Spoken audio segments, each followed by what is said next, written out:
इस अनंत कोटि संसार में केवल दो शक्तियां हैं जिनसे कोई नहीं बच सकता।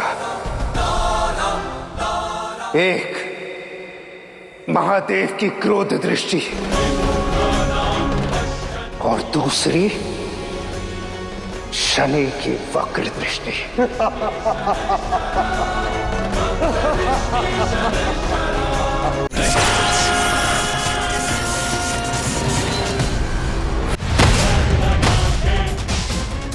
शनिदेव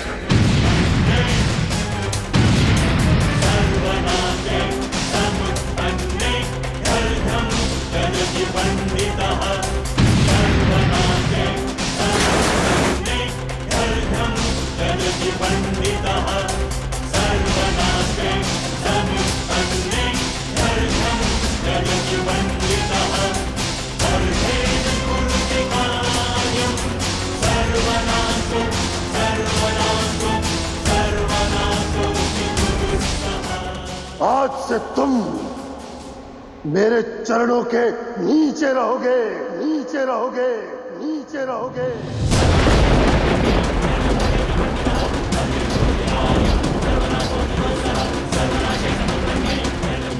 और इसी क्षण से महादेव न्याय रावण का अधीन हुआ, अधीन हुआ, अधीन हुआ।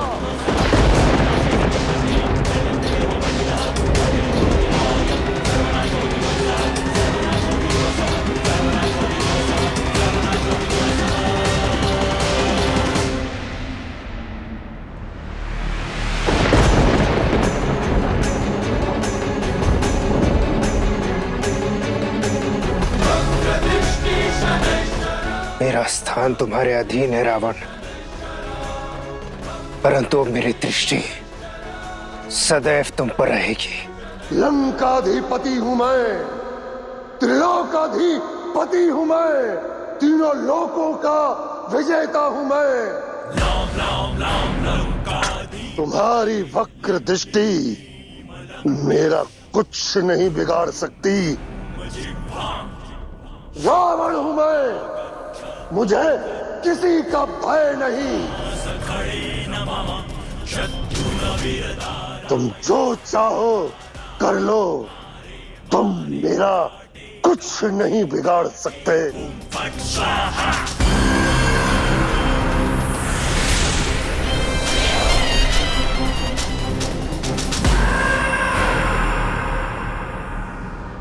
मूर्ख रावण, इस अनंत कोटि संसार में केवल दो शक्तियां हैं जिनसे कोई नहीं बच सकता। एक महादेव की क्रोध दृष्टि और दूसरी शनि की वक्र दृष्टि।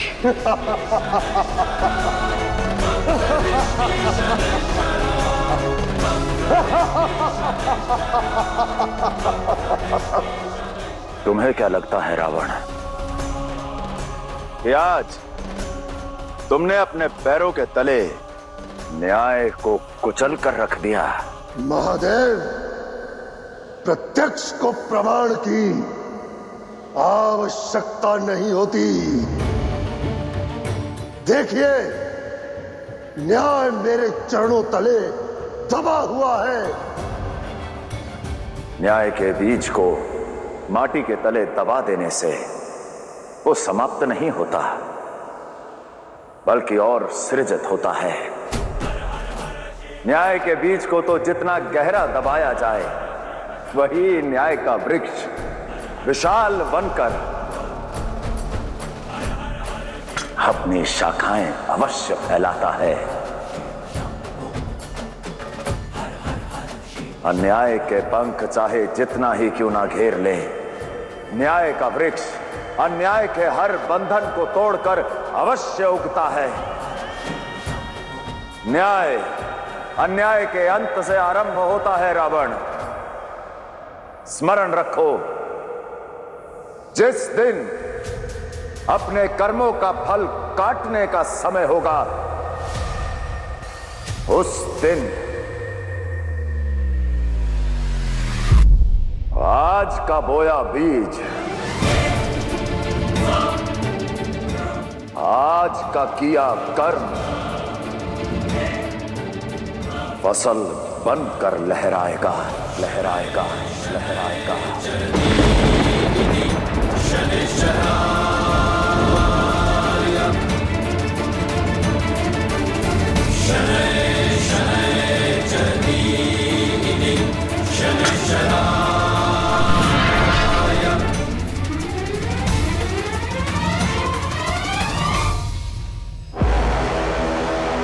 लंकापति रावण की, लंकापति रावण की, लंकापति रावण की, लंकापति रावण की, लंकापति रावण की, लंकापति रावण की, लंकापति रावण की, लंकापति रावण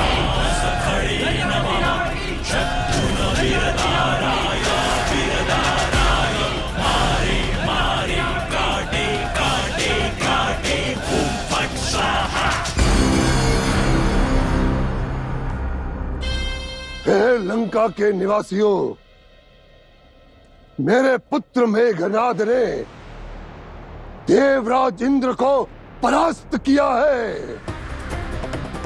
काल, नियति, विधि का विधान सब मिटाया है। इस संसार को एक नया सत्य अर्थात रावण को त्रिलोकाधिपति स्थापित किया है। भाग्य लिखा नहीं, मिटाया है तुमने रावण।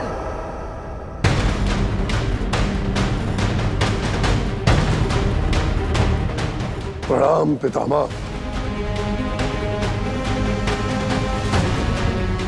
आइए पितामह, आइए, उत्सव में सहभागी बनिए। आज आपके वंशज ने असंभव को संभव कर दिया है, काल को झुकाया है। मूर्ख हो तुम रावण। तुम्हें लगता है ग्रहों को बांधकर तुमने नियति को हरा दिया, काल को परास्त कर दिया? किंतु अपने इस सुदंड से भी तुम आने वाले भाग्य के दंड को नहीं बदल सकते। अर्थात मेरा पुत्र। मौन मंदोदरी, ठीक से देखिए पढ़नाना श्री।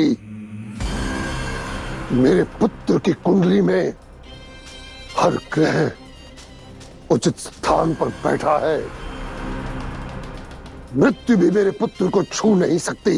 ज्योतिष शास्त्र के मूल सिद्धांत को भूल गए ज्ञानी रावण। पितृदोष पुत्र की कुंडली से नहीं, अभी तू माता पिता की कुंडली से जन्म लेता है। मैंने स्वयं तुम्हारी और मंदोदरी की कुंडली का अध्ययन किया, विश्लेषण किया है। तुम्हारे कर्मों का और तुम्हारे अहंकार का प्रभाव तुम्हारी संतान पर पड़ना निश्चित है। नहीं, मैं आपकी गणना में बिल्कुल विश्वास नहीं करता। मैं पितृदोष को नहीं मानता। तुम्हारे अस्वीकार करने से सत्य नहीं बदलेगा रावण।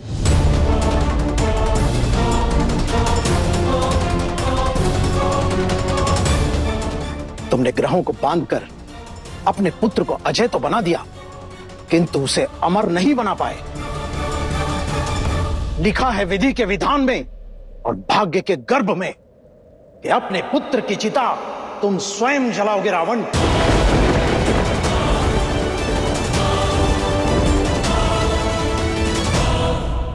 मैं अपने पुत्र का भाग्य लिख चुका हूं। रावण का लिखा तो स्वयं मेरे पूर्वज विधाता भी नहीं मिटा सकते।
काल टल गया, क्योंकि शिव को शक्ति ने रोक लिया।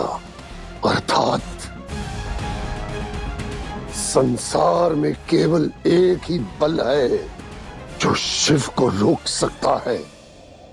युद्ध थम गया है, अब सब शुभ है, किंतु मैं आभास कर पा रही हूँ कि शनिदेव के साथ जो हुआ उससे आप व्यथित हैं। शनिदेव ने स्वेच्छा से अपने कर्म और कर्म फल के चक्र में प्रवेश किया, तो फिर चिंता कैसी? हर दान का मूल्य होता है देवी पार्वती,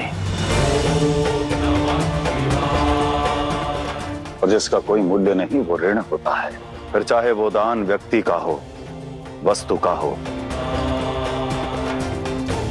या ममता का। कैसा ऋण महादेव? मैंने तो केवल जगत जननी होकर मेघनाथ की रक्षा की। क्या आदि शक्ति में माता का हृदय होना अनुचित है? एक माता का हृदय होना अद्भुत है, अविस्मरणीय है, परंतु यह नियति भावनाओं से नहीं देवी, संतुलन से चलती है। जिसके पास महादेव हो वो अजय भी है और अमर भी। और यदि मुझे महादेव को पाना है तो मुझे शक्ति की भक्ति को अपनाना होगा।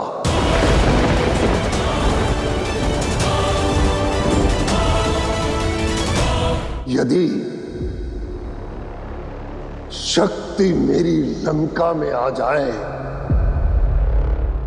तो महादेव को तो स्वयं ही आना पड़ेगा, और तब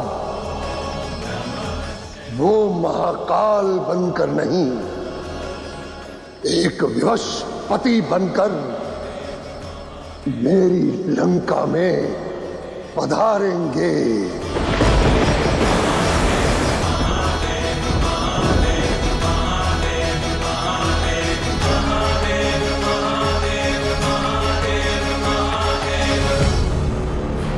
आज आपने मेघनाथ को बचाया,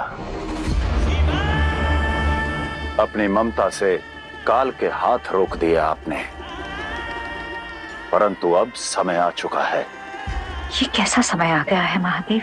ममता के मूल्य को जानने का समय। हे माता आदि शक्ति, समय आ गया है आपका लंका पधारने का, लंका पधारने का।